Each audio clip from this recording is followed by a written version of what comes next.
Anda kembali menyaksikan Nusantara Economic Updates bersama saya Lenggrasia dalam segmen Industri 360.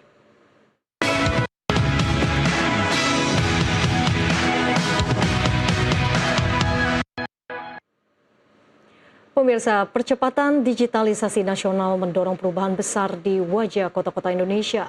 Teknologi Internet of Things atau IoT kini menjadi tulang punggung pengembangan Smart City, salah satunya di bidang transportasi.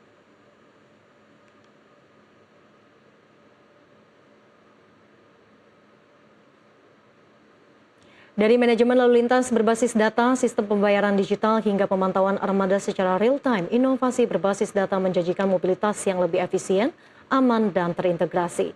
Di Indonesia, transformasi ini mulai terlihat melalui kolaborasi antara pelaku industri teknologi dan operator transportasi publik.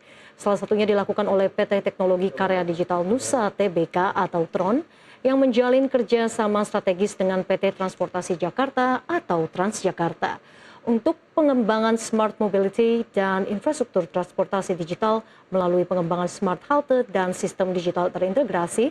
Transportasi publik tidak hanya ditingkatkan dari sisi layanan dan keamanan, tetapi juga diarahkan menjadi ekosistem digital baru yang mampu menghadirkan efisiensi operasional serta sumber pendapatan non-tarif yang berkelanjutan.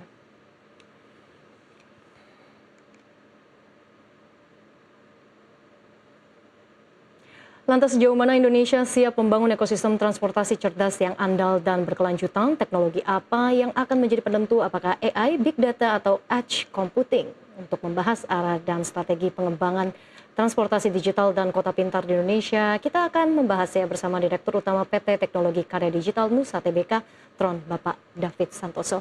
Pak David, selamat siang. Selamat siang, Ellen. Terima kasih sudah bergabung di Nusantara Economic Updates, Pak David. Baik. Pak David, TRON ini sebagai penyedia solusi berbasis teknologi IoT, Betul. Internet of Things, dan juga sekaligus Smart City Enabler, begitu ya? Bagaimana posisi TRON di tengah percepatan digitalisasi nasional dan juga bagaimana Anda memandang lanskap industri saat ini?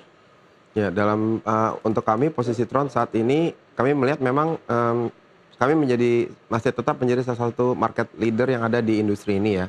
Kita mulai bisnis ini di tahun 2011 dan scale up di 2015, IPO di 2023 bulan Maret. Sampai hari ini ya puji Tuhan kita masih bisa memimpin market ini menjadi sesuatu yang menarik. Ini dibuktikan dengan begitu banyaknya pemain-pemain baru yang bermunculan dan masuk ke dalam industri yang serupa. Bicara mengenai landscape, sebenarnya Indonesia ini udah masuk ke fase scale up. Oke. Ya, penerapan IoT dan smart mobility di beberapa kota itu udah mulai bermunculan. Tapi memang isunya adalah bicara mengenai fragmentasi. Setiap kota punya inisiatif sendiri dan mereka tidak terkoneksi dan sehingga standar dan outputnya menjadi lemah. Nah, ini saya melihat menjadi satu peluang yang memang bisa dibawakan bagi seluruh pemain IoT dan smart mobility yang ada di Indonesia. Oke. Lalu terkait dengan implementasi Smart City, sebetulnya apa yang menjadi kendala? Apakah itu dari kesiapan daerah atau kebijakan pemerintah daerah itu sendiri? Ya, sebenarnya dua-duanya dari segi kebijakan sebenarnya ada beberapa kendala yang kita alami karena kita memang beberapa kali ikut dalam proyek-proyek pembangunan Smart City. Seperti kita ketahui, proyek-proyek IoT smart mobil ini butuh waktu yang cukup panjang untuk penerapannya sampai berhasil. Tapi pemerintah cenderung menggunakan pendekatan yang sifatnya anggaran. Artinya tahun ini dianggarkan, tahun ini selesai. Kalau anggarannya itu di bulan Januari, kalau anggaran di bulan Oktober, Agustus, ya kan? Sehingga karena disiplin anggaran tadi dari pemerintahan, cenderung para penyedia teknologi ini berlomba-lomba dengan waktu dan kadang-kadang mengorbankan konsep sustainability sendiri. Dari pemerintah belum mengadopsi terlalu banyak mengenai konsep multi-years. Multi-years itu kalau anggaran tahun ini, pengadaannya tahun depan dan berikutnya itu sebenarnya harus disiapkan sejak awal. Nah, itu salah satu hal yang memang menjadi tantangan dari industri ini. Oke, masih terkait dengan tantangan dan juga challenge-nya. Sebetulnya dari pengembangan IoT sendiri, aspek mana yang menjadi perhatian dan juga menjadi fokus? Apakah itu dari interoperabilitasnya, keamanan data, atau juga kesiapan infrastruktur ya, Pak David? Baik, untuk kesiapan infrastruktur itu sebenarnya paling mudah. Tapi kan itu udah banyak ya perusahaan-perusahaan telco yang ada di Indonesia mengadopsi 4G, 5G. I think 5G is enough, ya kan? 5G is enough. Tapi memang masih belum merata di kota-kota kecil ya. Kalau kota-kota besar rata-rata oke. Nah, dari sisi infrastruktur itu sudah tercover, tapi dari sisi yang paling penting adalah bicara mengenai keamanan data. Nah, tipikal IoT itu banyak sekali endpoint-nya. Nah, endpoint ini masih belum terproteksi dengan baik dari sisi end-to-end encryption-nya maupun dari sisi support jaringan listriknya. Nah, hal-hal seperti itu perlu diperhatikan lebih detail karena untuk IoT itu sendiri sebenarnya yang paling penting tuh bukan banyaknya data yang diambil, tapi kualitas dari data itu sendiri. Dalam konteks transportasi, ya kan, sebenarnya pengembangan IoT ini apabila diterapkan dengan kualitas data yang baik, bisa dipakai untuk melakukan prediktif atau antisipasi apabila terjadi insiden ataupun mencegah kemacetan. Misalnya. Itu bisa dilakukan dengan catatan kualitas datanya memang mumpuni. Baik, sejauh mana peran data dan analytics ini dapat membantu dari sisi keselamatan dan juga mungkin efisiensi bisnis seperti apa, Pak David? Ya.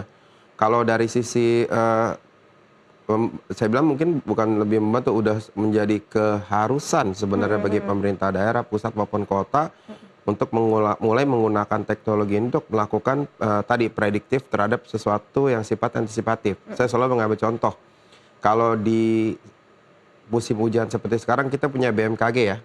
Nah, BMKG itu memberikan input kepada pemerintah, pemerintah bisa melakukan modifikasi cuaca supaya curah hujannya nggak terlalu ekstrim. Yap. Nah, di industri transportasi BMKG-nya di mana?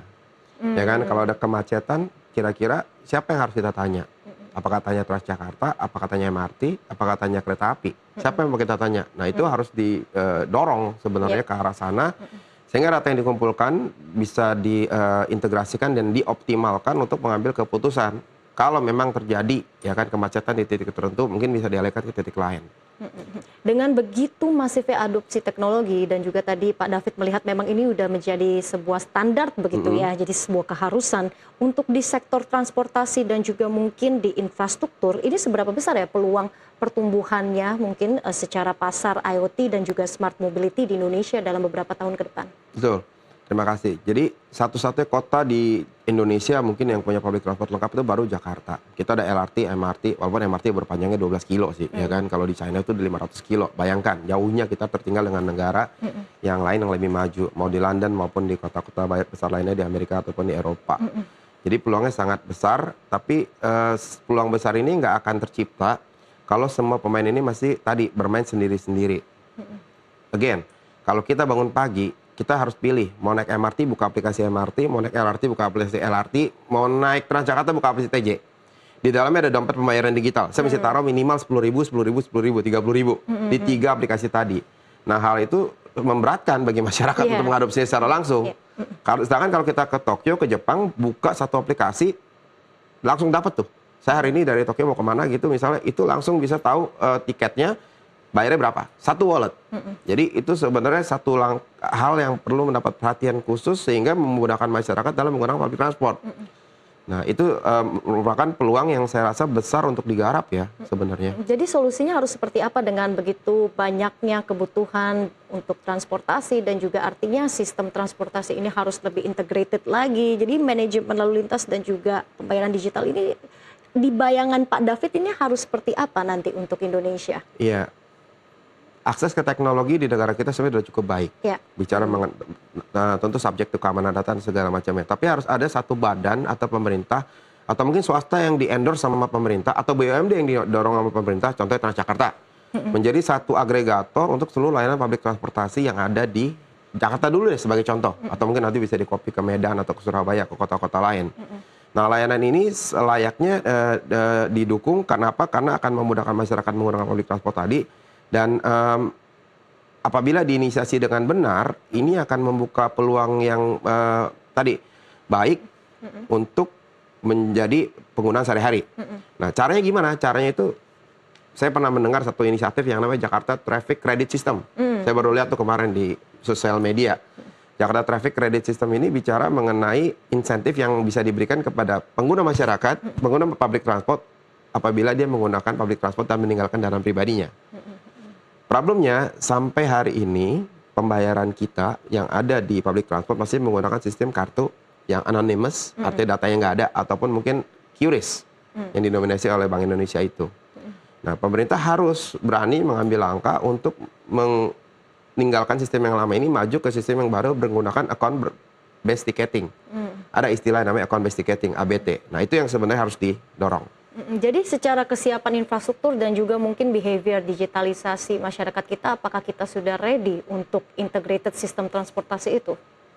Masyarakat ready. Penggunaan Transjakarta sehari sudah 1,4 juta. Ya. Mungkin antara ready dan nggak ada pilihan ya. Karena kosnya kan tinggi kalau pakai kendaraan pribadi. Nah, kalau misalnya tergantung sekarang dari masyarakat penyedianya sendiri itu. Ya kan?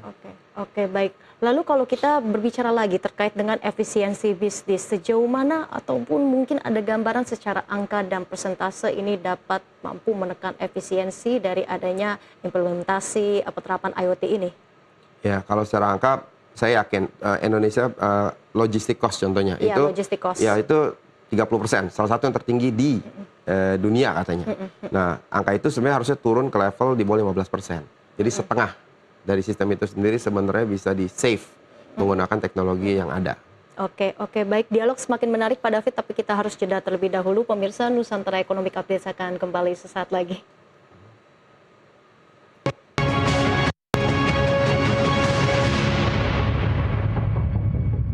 Anda kembali menyaksikan Nusantara Economic Update, pemirsa. Dialog bersama David Santoso, Direktur Utama PT Teknologi Karya Digital Nusa Tbk Tron. Kita lanjutkan kembali, Pak David. Ya. Tron baru-baru ini masuk ke ekosistem kendaraan listrik.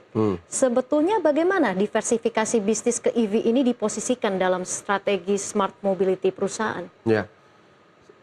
Kita berdiri sejak 2011 sampai 2023, tepat sampai 2024 bahkan banyak fokus di IoT dan smart mobility. Moving to that direction is only by natural aja. Dan kita memang bukan ingin menjadi pemain EV atau penjual kendaraan EV, tapi saya sebutnya renewable energy solution. Renewable energy itu bicara mengenai baterai sebagai as a service dan juga baterai sebagai storage support system. Jadi lebih tepatnya bukan kita akan jualan kendaraan EV, tapi kita fokus konsentrasi kepada teknologi baterai. Baterai ini kan menjadi tulang punggung dari seluruh ekosistem kendaraan listrik. Dan baterai ini banyak sekali jenisnya dan bahkan teknologinya masih berkembang. Dari yang sebelumnya menggunakan lead acid, lithium ferrofosfat, nikel NMC, sampai sekarang ke sodium state yang lagi naik daun. Tapi itu pun belum berhenti. Ada lagi yang namanya tadi sodium atau baterai berbasis garam. Ada juga yang namanya thorium. Nah, itu semua sebenarnya merupakan satu tantangan. Problemnya adalah gini.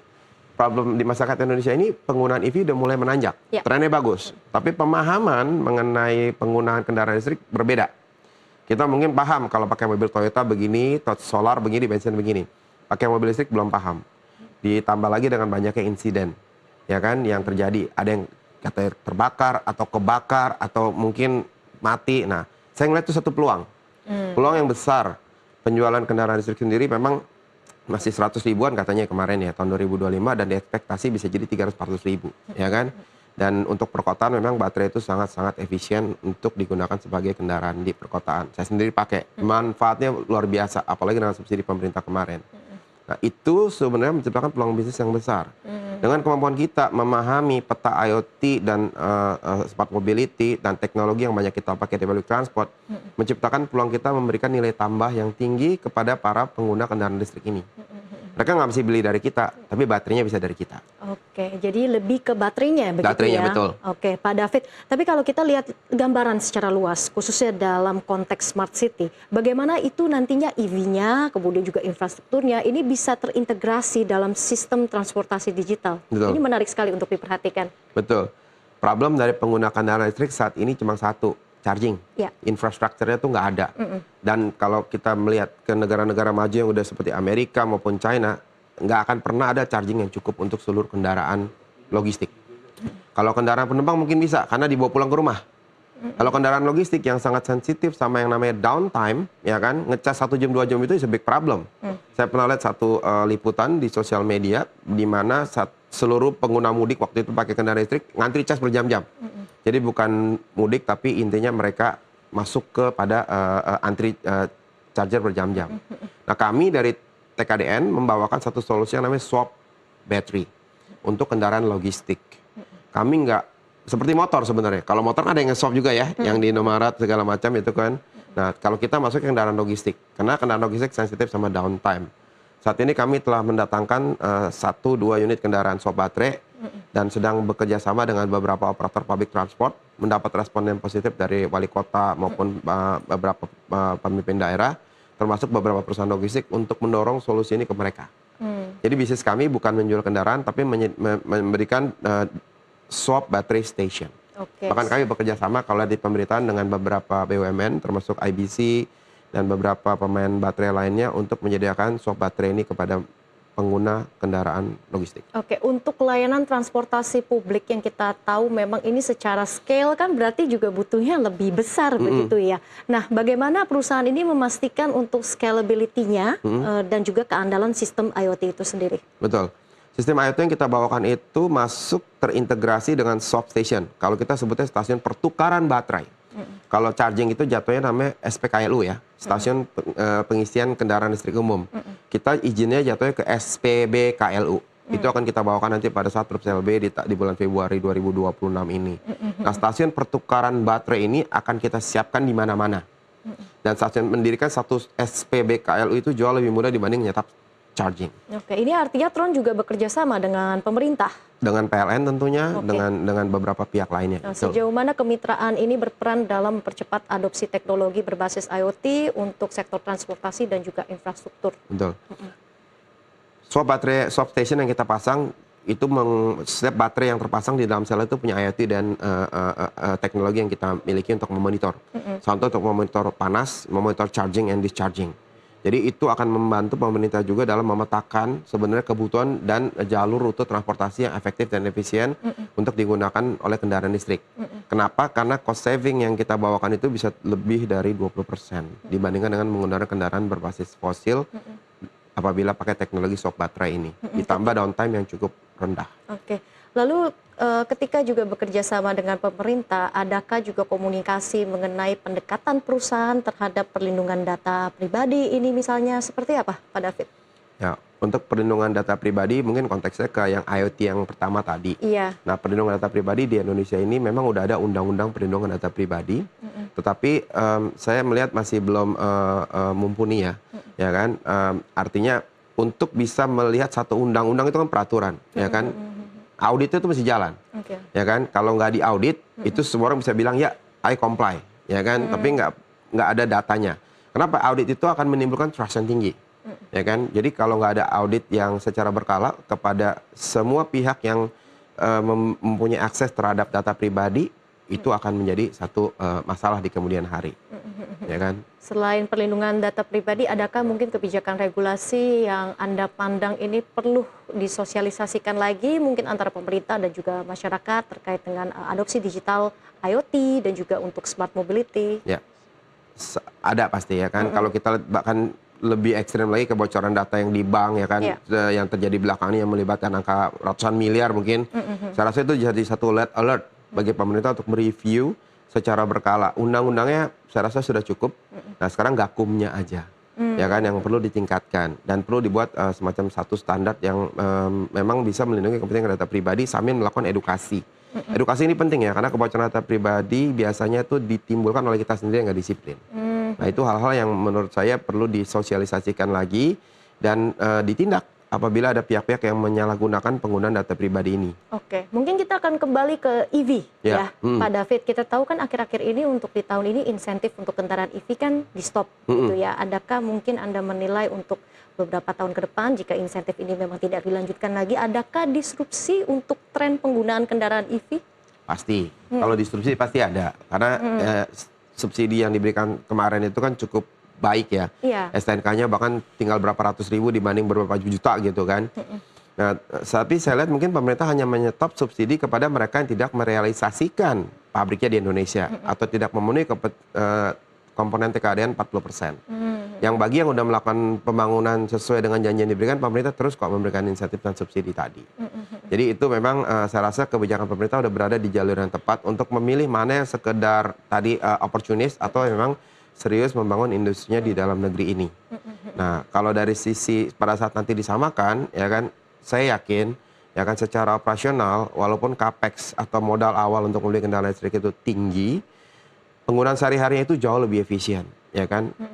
Kita pakai mobil bensin itu mungkin sebulan bisa isi 3 sampai 4 juta, dengan kendaraan listrik itu bisa di bawah 1 juta bayar PLN-nya. Ya kan, itu aja udah masif. Kendalanya cuma satu, jarak tempuh atau kita bilang yang namanya range anxiety itu. Nah, kalau range anxiety ini bisa diatasi dengan penggunaan tadi SPBKLU atau swap baterai, saya rasa tinggal menunggu waktu bahwa adopsi kendaraan listrik baik di kendaraan penumpang maupun logistik di Indonesia bisa mencapai lebih dari 40%. Oke. Tron tadi disampaikan bahwa memang tengah fokus ke kota-kota besar. Untuk kedepannya adakah mungkin melihat membidik pasar-pasar di kota-kota lain ini misalnya dalam pengembangan IoT dan juga smart city?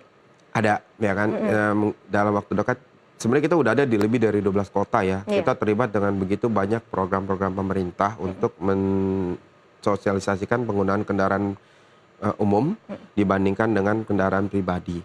Nah, kita aktifkan kota-kota yang sudah kita masuk itu ke arah yang lebih besar lagi, ya kan. Tapi memang tergantung dari anggaran dan keseriusan dari pemerintah itu sendiri, ya kan. Kalau mereka biasanya smart city pasti, ya kan, nyari kita, ya kan. Cuma begitu bicara anggaran biasanya mentok. Nah, kayak gitu. Makanya saya mau sampaikan memang di dalam waktu dekat di kota, kalau nggak salah Medan dan Bandung itu ada bantuan dari Bank Dunia sebenarnya. Iya, itu dari bantuan Bank Dunia itu untuk membangun satu jalur BRT seperti Transjakarta di kota-kota tersebut. Oke, dari 12 kota untuk di tahun 2026 ini apakah akan naik level ke jumlah kota-kotanya yang akan digarap oleh Tron? Ya, dari kami melihatnya saat ini 12 kota tersebut sudah mencerminkan keadaan yang ada dan itu perlu ditingkatkan aja lebih jauh. Oke. Terakhir mungkin ini pertanyaan dari saya. Ke depan teknologi apa yang Pak David lihat ini bisa menjadi game changer nih dalam ekosistem IoT, EV, dan juga mungkin diversifikasi bisnis-bisnis lainnya dalam ekosistem smart city ini? Dalam ekosistem smart city ini ada dua. Satu, yang pertama tentunya mengenai swap baterai yang tadi sudah saya sampaikan, itu akan menjadi game changer. Karena waktu yang dibutuhkan untuk mendapatkan tenaga 100% itu cuma 5 menit. Bahkan in some cases bisa less than 3 minutes. Itu sangat-sangat efisien dibandingkan dengan menggunakan charging yang 1 jam.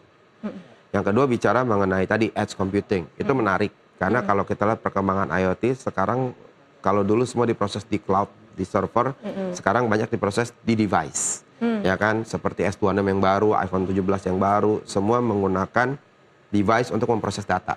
Jadi data itu nggak bocor kemana-mana. Konsekuensinya memang chip yang dibutuhkan itu pasti akan lebih besar. Jadi game changer lebih ke safety begitu ya? Betul. Pak David, terima kasih sekali lagi sudah berbagi kepada kami tentang pemanfaatan IoT dan juga smart city di hari ini. Terima kasih sekali lagi Pak David Santoso selaku Direktur Utama PT Teknologi Karya Digital Nusa Tbk Tron sudah hadir di Nusantara Economic Updates pada siang ini. Sehat dan sukses selalu. Terima kasih, David. Selamat siang. Dan pemirsa, dialog tadi juga sekaligus menjadi penutup perjumpaan kita hari ini. Ekonomi bukan sekedar angka, tapi nafas kehidupan kita semua. Dari pasar tradisional hingga industri digital, dari rakyat kecil hingga kebijakan besar, semua saling terhubung. Saya Ellen Gracia, pamit undur diri. Sampai jumpa.